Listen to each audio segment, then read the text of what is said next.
लोकसभा में राष्ट्रपति जी का संबोधन 51 मिनट का था। इस पूरे अभिभाषण को मोदी सरकार ने लिखकर भेजा था। ऐसा मैं क्यों कह रही हूँ, आइए आपको समझाती हूँ। दावा स्पष्ट बहुमत की सरकार बनी है, हकीकत बिल्कुल नहीं। मिली जुली सरकार बनी है।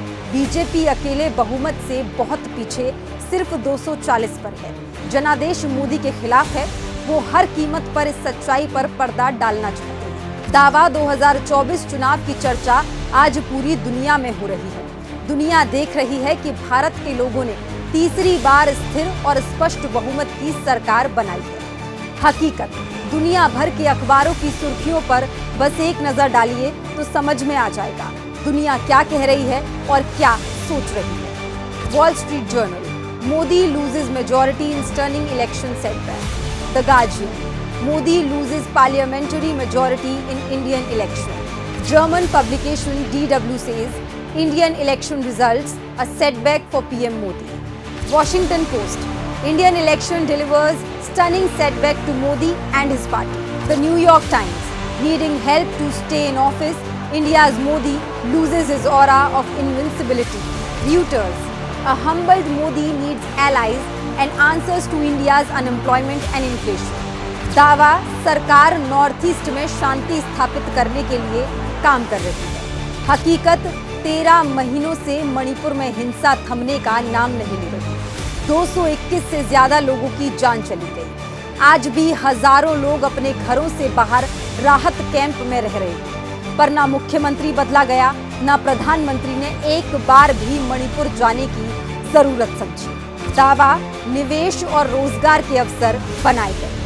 हकीकत, ये अवसर कहां बने हैं? 3 सालों से लगातार विदेशी निवेश गिर रहा है। पिछले साल 43% गिर गया। 45 साल में सबसे ज्यादा बेरोजगारी है। 30 लाख केंद्र सरकारी पद खाली पड़े हैं। युवा परेशान है। दावा परीक्षाओं की शुचिता और पारदर्शिता दलीय राजनीति से ऊपर है। हकीकत, नीट घोटाले में लीपापोती की कोशिश। पिछले 5 वर्षों में 43 भर्ती परीक्षाएं लीक हुई हैं, जिससे 2 करोड़ से ज्यादा युवा प्रभावित हुए हैं। मोदी सरकार हर बार की तरह इस बार भी जवाबदेही से भाग रही है।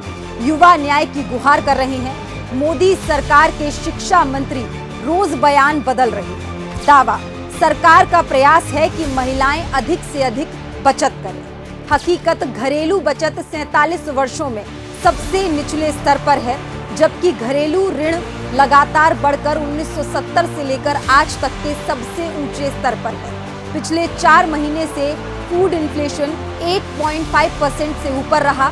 चुनाव होते ही आटे, दाल, टमाटर, प्याज, दूध, टोल टैक्स, सीएनजी सबके दाम बढ़ गए। दावा आईबीसी जैसे कानूनों ने हमारे बैंकिंग सेक्टर को मजबूत बनाया।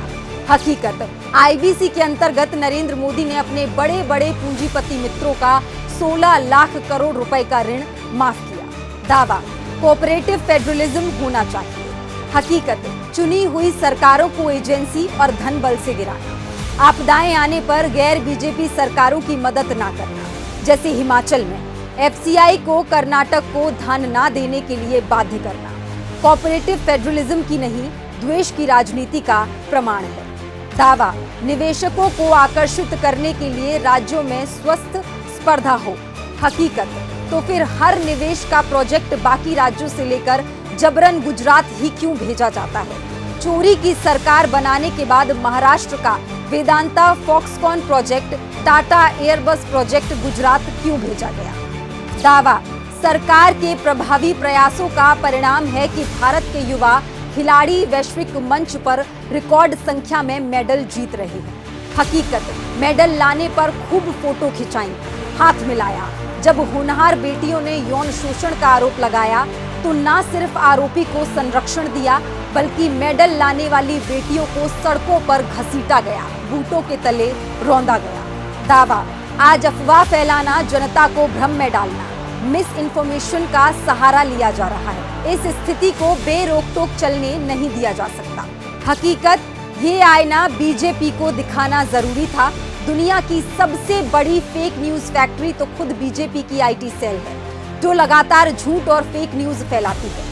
ये पाठ बीजेपी के लोगों और उनके समर्थकों को पढ़ाया जाना चाहिए। लोगों के वक्तव्यों को काटने छांटने, झूठे वीडियो बनाने में, गलीच घिनौनी वाहियात बातें करने में बीजेपी को पारंगत हासिल है। अब सुधर जाना चाहिए। वैसे जनमत ने अहंकार ऐसा तोड़ा है कि विश्व गुरु से विश्व बंधु बनते हुए ज्यादा वक्त नहीं लगा।